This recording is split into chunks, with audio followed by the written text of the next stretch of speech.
Hello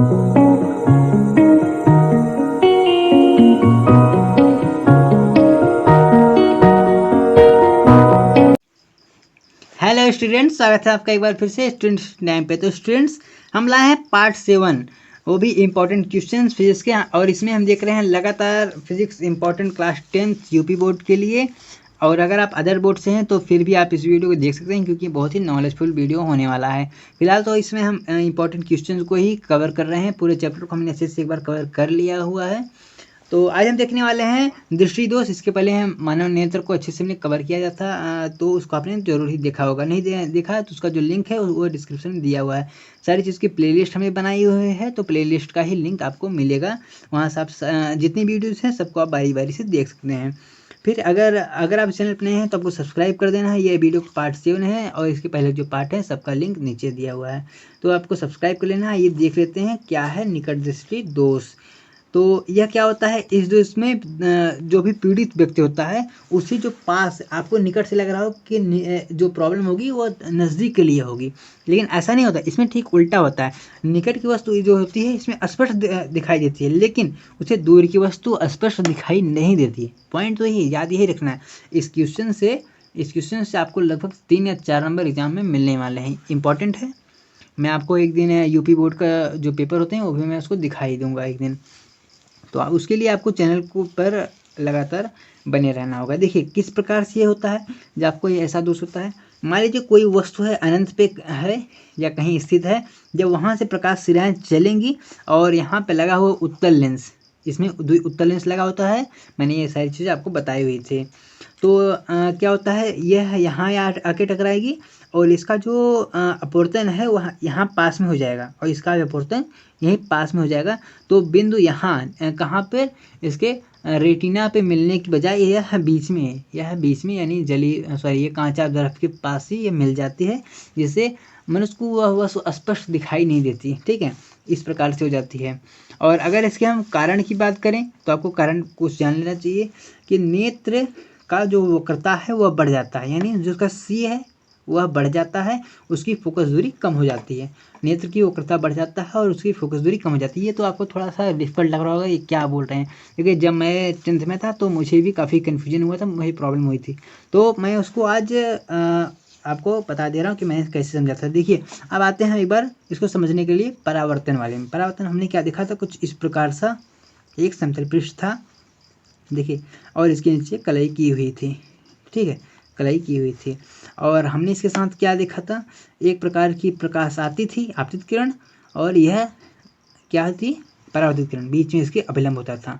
तो इसको आपको नहीं देखना, आपको मेन पार्ट क्या है आपका, मेन पार्ट आपका यह है। मान लीजिए आपका फोकस यहाँ पे है, आपका फोकस यहाँ कहीं हम मान लेते हैं, और आपका जो सी है ये यहाँ पे वक्रता को हम यहाँ पे मान लेते हैं। और देखिए क्या कर रहा है कि नेत्र लेंस का वक्रता बढ़ जाना। अभी आप नेत्र को छोड़ दीजिए, इस पॉइंट को ध्यान दीजिए। वक्रता बढ़ जाना, वक्रता बढ़ जाना मतलब वक्रता थोड़ी सी उसकी साइज इंक्रीज हो जाती है। मान लीजिए वक्रता का रेंज यहीं कहीं तक था, लेकिन अब वह यहाँ तक हो गया। अगर मान लीजिए वक्रता हम यहाँ मान ले कहीं, तो क्या हो रहा है, जिससे फोकस दूरी कम हो जाती है। तो फोकस दूरी, जो फोकस की दूरी होगी ना, ये देखिए ये कम हो रही है, फोकस से इसकी दूरी कम हो। यहाँ से इसकी डिस्टेंस थी ज़्यादा, लेकिन अगर यहाँ आ गया तो यहाँ देखिए इतनी दूरी और इतनी दूरी में काफ़ी अंतर है ना। अगर यहाँ से यहाँ तक था तो अंतर, और यहाँ से यहाँ है तो ये अलग अंतर है, तो उसकी दूरी कम हो जाती है। तो आपको शायद मैं क्या कहना चाह रहा हूँ ये आपको समझ में आ गया होगा। अगर नहीं आया तो आप हमें कमेंट कीजिएगा। इस बारे में आपको डिटेल से अपनी शॉर्ट वीडियो में बताने की कोशिश ज़रूर करेंगे। और इसके दूसरा क्या मेन पॉइंट आ जाता है कि नेत्र के गोलक का व्यास बढ़ जाता है। ये क्या है, इसको आप यहाँ देखिए, ये जो आगे का नेत्र का गोलक है इसकी थोड़ी सी लंबाई बढ़ जाती है या थोड़ा सा बड़ा हो जाता है। आपने देखा होगा बहुत लोगों का कुछ प्रॉब्लम्स की वजह से उनका जो नेत्र है थोड़ा सा बड़ा होता है, थोड़ा सा उभरा हुआ होता है। तो यही सब उसकी समस्याएं हैं। अब हमने समस्याओं को तो देख लिया, तो उसका निवारण भी तो होना चाहिए। जैसे हमारे पास कोई प्रॉब्लम है उसका तो कुछ सोल्यूशन तो होना चाहिए। तो हम जान लेते हैं सोल्यूशन क्या है, कि निकट दृष्टि दोष के निवारण के लिए अवतल लेंस वाले चश्मे का प्रयोग करना चाहिए। कैसे, अवतल लेंस का जो हम प्रयोग करेंगे तो सब कुछ सही हो जाएगा, हमको अच्छे से स्पष्ट दिखाई देने लगेगा। लेकिन आखिर कैसे, उसको भी हम समझ लेते हैं। हमारे चैनल की यही तो क्वालिटी है, सारी चीज़ों को हम फिगर से समझाने की कोशिश करते हैं। तो आपको लाइक कर देना इसी बात पे। देखिए अगर हम एक लेंस लगा लेते हैं, एक चश्मा लगा लेते हैं जिसमें अवतल लेंस लगा हो, तो किस प्रकार से काम करेगा। पहले क्या था, प्रकाश ऐसे आती थी और डायरेक्ट यहाँ पे आती थी और यहीं कहीं मिल जाते थे, लेकिन अब लगाते हैं ना, देखिए प्रकाश यहाँ पे आई, कुछ इस प्रकार से आई यहाँ पे, और ये थोड़ी सी ऊपर की तरफ हो गई, थोड़ा सा ये भी ऐसा, आपको शायद लग रहा होगा, ये नहीं लगा तो मुझे नहीं पता, लेकिन कैमरे में कैसे दिख रहा है ये मुझे नहीं पता, लेकिन मैं स्पष्ट यहाँ देख पा रहा हूँ। ये थोड़ा सा टिल्ट हुआ है, ये भी हुआ है, फिर यहाँ से यहाँ टकराने के पश्चात ये भी टिल्ट हुआ है और यह यहाँ कहीं आके मिल रही है। और ठीक है, और देखिए आपको, आप जब चश्मे को पहनते होंगे तो आपको थोड़ा सा ऐसा लग रहा होगा कि जो हमारा जो प्रतिबिंब है वह आगे आ रहा है, वो कांच के आगे आ रहा है। तो अगर इसको हम पीछे भी लाएँ ना, ये देखिए पीछे भी लाएँ तो ये यहाँ भी मिल रही है, यहाँ भी मिल रही है। अर्थात जो हम चीज़ें देखते हैं वो हमारे नेत्र में तो दिखाई देती हैं, लेकिन हमारे सामने जो दिखाई देती है वो यहाँ दिखाई देती है। आपको समझ में आ गया। तो अब हम इसके आगे देख लेते हैं दूरदृष्टि दोष।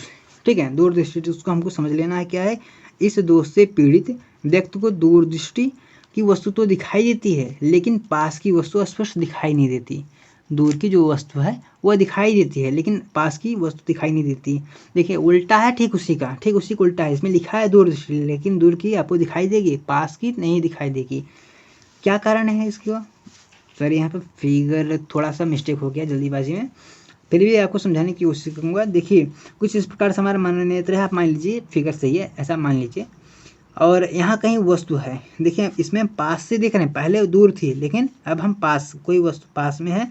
यहाँ से चलने वाली प्रकाश किरण जब हमारे इस लेंस पे आएंगी तो हम क्या देख रहे हैं कि उसका जो प्रतिबिंब है वो नेत्र के कहीं बाहर ये बन रहा है। देखिए ये यहाँ पे ये नहीं मिल रहा है, ये बाहर यहाँ मिल रहा है।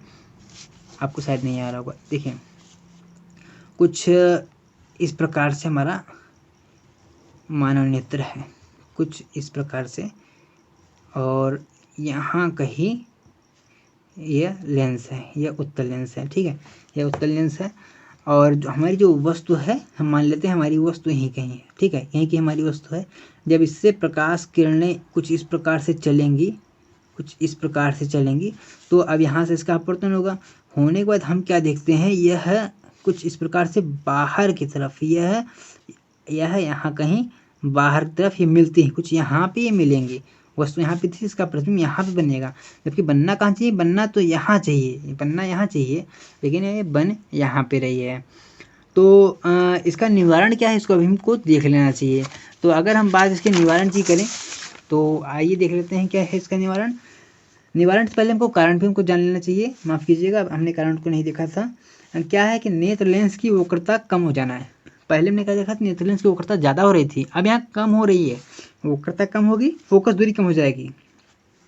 अगर सी कम हो जाएगा तो दूरी तो वो बढ़ जाएगी ना। पहले देखिए जो सी था वो पास में आ रहा था, एफ के पास आ रहा था, तो उसकी दूरी कम हो गई, लेकिन अब वो एफ से दूर जा रहा है। जब दूर जा रहा है तो उसके बीच की जो डिस्टेंस है वो बढ़ जाएगी। ये हुआ पहला कारण। दूसरा क्या है कि नेत्र लेंस की मांसपेशियां क्षीण हो जाती, कमज़ोर हो जाती हैं। नेत्र लेंस के गोलक का जो व्यास है वह कम हो जाता है। जो मांसपेशियां जो हमने पढ़ा था पश्चिमार्ध मांसपेशियां, वह काफ़ी कमज़ोर हो जाती है और नेत्र के गोलक का व्यास कम हो जाता है। जो पश्चिमा मांसपेशियां होती हैं वह नेत्र लेंस को संभालती हैं जिससे वो अपने साथ में बना रहे। जब वही कमज़ोर हो जाएंगी तो वह जो हमारा नेत्र लेंस है थोड़ा सा अपने स्थान से हिल जाएगा और नेत्र लेंस ठीक से कार्य नहीं करेगा। तो इस प्रकार की समस्या आती है। अब हमको जान लेना है निवारण। अगर हम बात निवारण की करें तो सबसे पहले हम शायद फिगर देख लें, या हम दोनों को देख लें, तो और भी अच्छा है। देखिए अगर हम आगे की बात करें तो इस दोष से पीड़ित व्यक्ति को उत्तल लेंस के चश्मे का प्रयोग करना चाहिए, उत्तल लेंस का। ठीक है, आप कहेंगे तो पहले से उत्तल तो लगा हुआ था, अब आपको उत्तल की क्या आवश्यकता पड़ी। देखिए अगर हम उत्तल एक और लगा देंगे तो उससे काफ़ी फायदा होगा। जब प्रकाश यहाँ से ये चलेगी, थोड़ा सा यहाँ पर टिल्ट होगी, कुछ ये देखिए ऐसे चली थी या इधर गई, ये टिल्ट हो गई और ये भी कुछ इधर तरफ मुड़ गई। और मुड़ने के बाद फिर यहाँ देखते हैं अंदर, यहाँ जब ये टकराती है तो फिर से एक सही स्थान पे आके मिल जाती है, कुछ यहाँ पे, यानी ये अपने रेटिना पे आके मिल जाती है। और हमारे जो चश्मे पे एक फिगर बनता है, अगर पीछे करें तो यहाँ पर हमारे चश्मे पे एक प्रकार का फिगर बनता है। तो ये कुछ इस प्रकार से हो गए कुछ इंपॉर्टेंट क्वेश्चन। इसके आगे हम कुछ देखते हैं। कुछ इस प्रकार से हमारे सामने 1 या 2 नंबर में ऐसे क्वेश्चन भी आ सकते हैं कि जरा दूरदृष्टि क्या होता है। तो इसको हमें समझने के लिए हमको जानना पड़ेगा ये होता क्या है।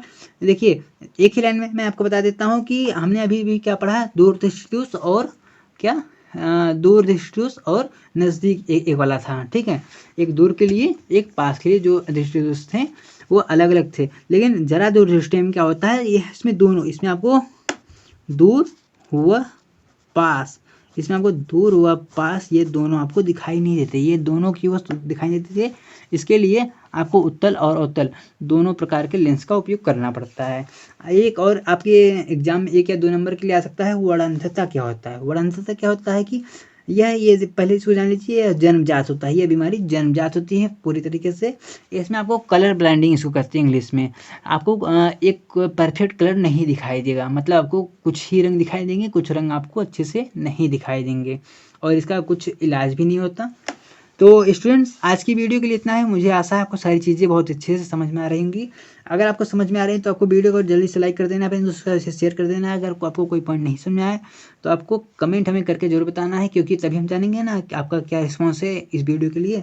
और चैनल को सब्सक्राइब इसलिए कर देना है क्योंकि इसी प्रकार की हम बहुत अच्छी अच्छी कमाल की इंपॉर्टेंट टॉपिक वीडियो हम लाते रहेंगे। तो आपको मिलते हैं फिर से किसी नए वीडियो में किसी नए टॉपिक के साथ। आप हंसते रहिए, मुस्कुराते रहिए। जय हिंद।